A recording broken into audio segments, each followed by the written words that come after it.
हिंदी कहानियाँ। पंछी बोला, 4 पहर।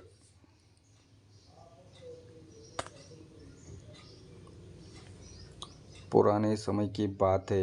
एक राजा था। वह बड़ा समझदार था और हर नई बात को जानने को इच्छुक रहता था। उसके महल के आंगन में एक बकोली का पेड़ था।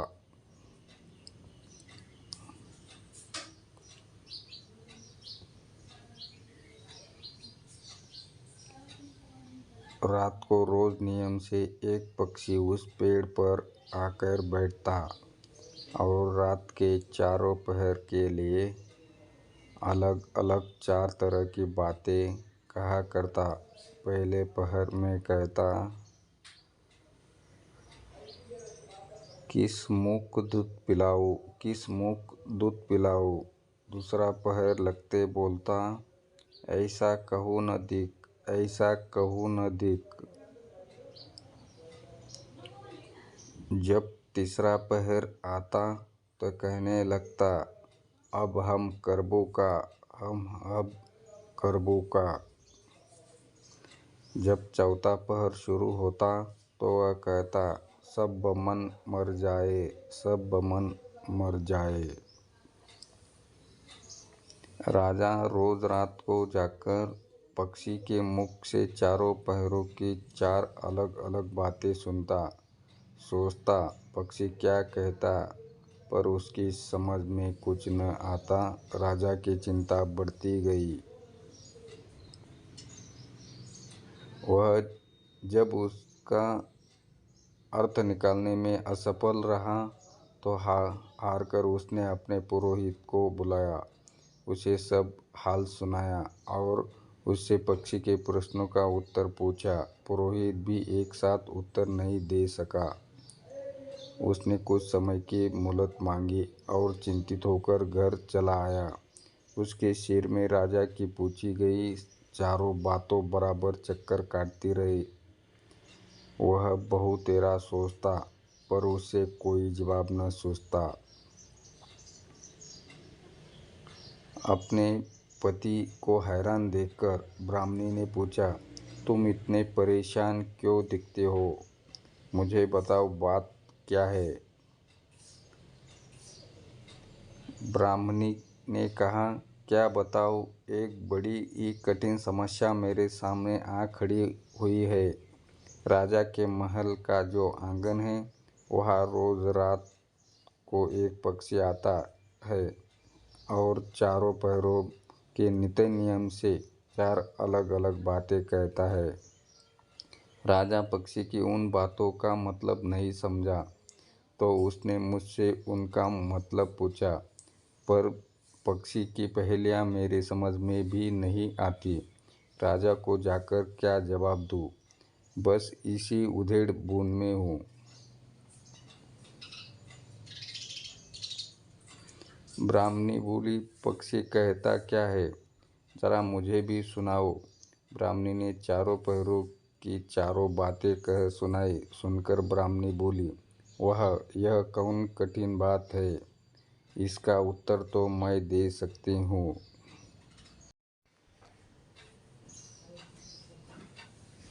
चिंता मत करो, जाओ राजा से जाकर कह दो कि पक्षी की बातों का मतलब मैं बताऊंगी।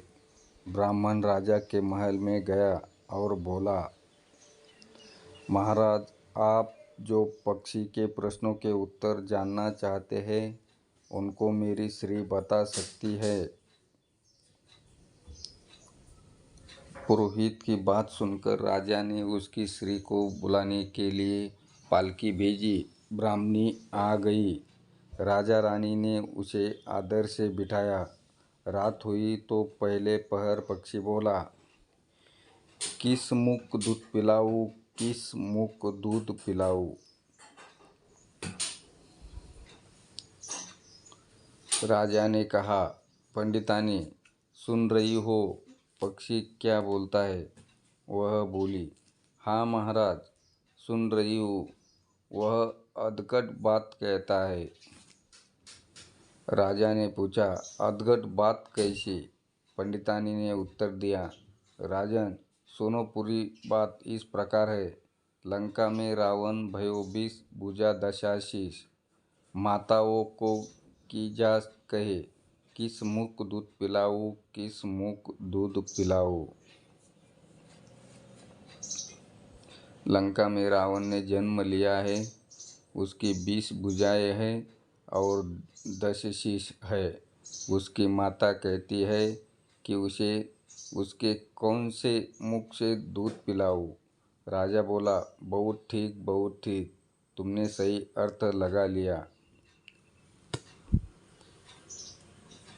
दूसरा पहर हुआ तो पक्षी कहने लगा, ऐसो कहूँ न दिक, ऐसो कहूँ न दिक। राजा बोला, पंडितानी इसका क्या अर्थ है।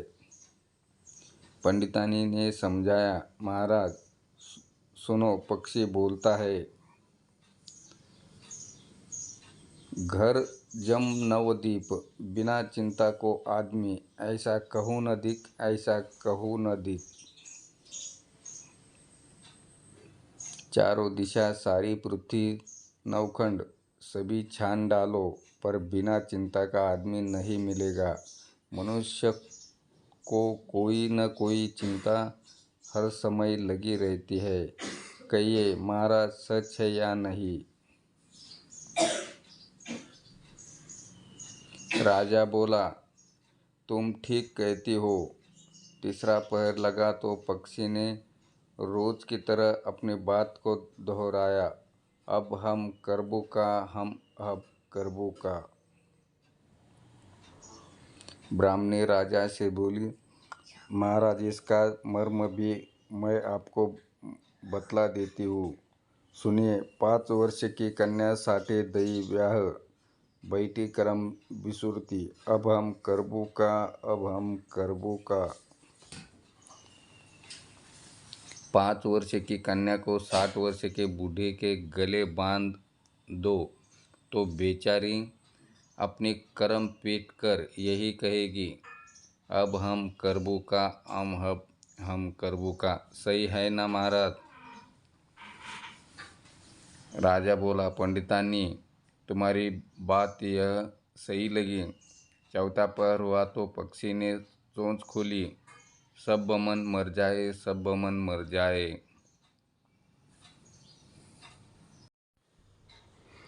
तभी राज ने ब्राह्मणी से कहा, सुनो पंडितानी, पक्षी जो कुछ कह रहा है क्या वह उचित है।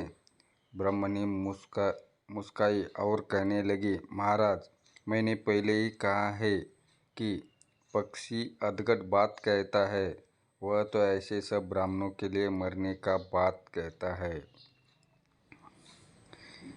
विश्वासंगत जो करे, सुरा मांस जो खाए, बिना सपरे भोजन करे, वही सब बम्मन मर जाए, वही सब बम्मन मर जाए। जो ब्राह्मण वेश्या की संगति करते हैं, सुरा और मांस का सेवन करते हैं और बिना स्नान किए भोजन करते हैं, ऐसे सब ब्राह्मणों का मर जाना ही उचित है। अब बोलिए, पक्षी का कहना ठीक है या नहीं। राजा ने कहा, तुम्हारी चारों बातें 52 तोला पाव रखती ठीक लगी, तुम्हारी बुद्धि धन्य है। राजा रानी ने उसको बढ़िया कपड़े और गहने देकर मान सम्मान से विदा किया। अब पुरोहित का आदर भी राज दरबार में पहले से अधिक बढ़ गया। हिंदी कहानी के लिए चैनल को सब्सक्राइब करो, लाइक करो और शेयर करो।